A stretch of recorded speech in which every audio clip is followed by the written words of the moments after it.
ফেসবুকে কোনো post video বা ছবি ডিলিট হয়ে গেলে বা ডিলিট করার পরে সেটা আপনি আবার রিস্টোর করবেন কিভাবে বা ফিরে নিয়ে আসবেন কিভাবে, খুবই হিডেন একটা সেটিংস। আমি আপনাদেরকে ডিরেক্ট ডিলিট করে আবার সেটা রিস্টোর করে দেখাবো। সো বুঝতে পারছেন ভিডিওটা অনেক ইম্পর্টেন্ট, আপনার টাইমলাইনে শেয়ার করে রাখুন, অনেক কাজে লাগবে। তো ফার্স্টে আমি ফেসবুক ওপেন করলাম, করার পরে আমার যে প্রোফাইল আছে আমি এখানে আসলাম, আসার পরে এখন এখান থেকে আমি একটা ফটো ডিলিট করে আমি আপনাদেরকে দেখাবো, তারপরে এটা আবার রিস্টোর করবো যে আসলে হচ্ছে কিনা। দেখতে পাচ্ছেন এখানে একটা ফুলের ছবি দেওয়া আছে, এটা জাস্ট আমি একটু ডিলিট করবো। এর জন্য উপরের দিকে থ্রি ডট যে আইকন রয়েছে এখানে আমি ক্লিক করলাম, তারপর নিচের দিকে দেখেন ডিলিটের যে একটা আইকন রয়েছে বা অপশন, আমি এখানে ক্লিক করলাম, এখানে তারপরে মুভ করে দিলাম। দেখতে পাচ্ছেন এখান থেকে কিন্তু ডিলিট হয়ে গেছে, ঠিক আছে।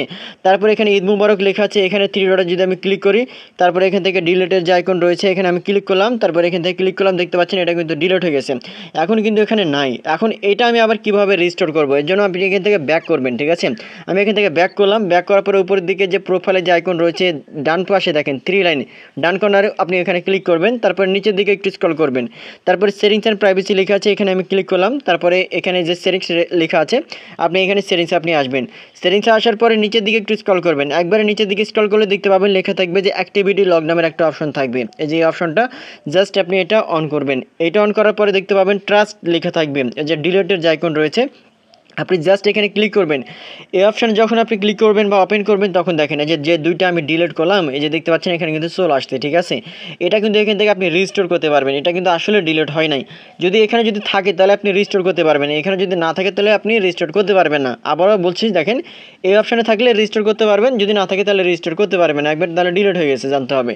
তো এখান থেকে আমি থ্রি ডটে ক্লিক করলাম, বা এখানে আমি যে বাম পাশে যে অপশন রয়েছে এখানে টিক মার্কে ক্লিক করলাম দুইটা এখান থেকে, তারপরে রিস্টোর নিচের দিকে দেখেন লেখা আছে, আমি রিস্টোরে ক্লিক করলাম। রিস্টোরে তারপরে আবার এখানে কনফার্মে ক্লিক করলাম, অটোমেটিক্যালি এখান থেকে কিন্তু মুভ হয়ে গেছে। এবার কিন্তু এটা রেজিস্টার হয়ে কিন্তু আমার প্রোফাইলে চলে গেছে। আমি এর জন্য এখান থেকে একটু ব্যাক করবো, যে আসলে ওখানে গেছে কিনা আমি আপনাদেরকে দেখাবো। দেখেন এখান থেকে ব্যাক করলাম, ব্যাক করার পর আমার যে প্রোফাইলে যে আইকন রয়েছে বাম পাশে প্রোফাইল পিকচার যেটা রয়েছে এখানে ক্লিক করলাম, ক্লিক করে আমি নিচের দিকে স্ক্রল করব। নিচের দিকে স্ক্রল করার সাথে সাথে দেখতে পাচ্ছেন এই যে দেখেন যেটা আমি অলরেডি ডিলিট করলাম এটা কিন্তু আবার কিন্তু রিস্টোর হয়ে গেছে, কিন্তু এটা চলে আসে, দেখেন এই যে দুইটা কিন্তু চলে আসছে। সেভাবে খুব সহজে কিন্তু আপনি যে কোনো ডিলিট হয়ে যাওয়া ফটো, ভিডিও বা টেক্সট বা পোস্ট যেটা হোক না কেন আপনি কিন্তু আবার কিন্তু রিস্টোর করতে পারবেন বা ফিরিয়ে নিয়ে আসতে পারবেন। সো আই হোপ আপনারা বিষয়টা বুঝতে পারছেন।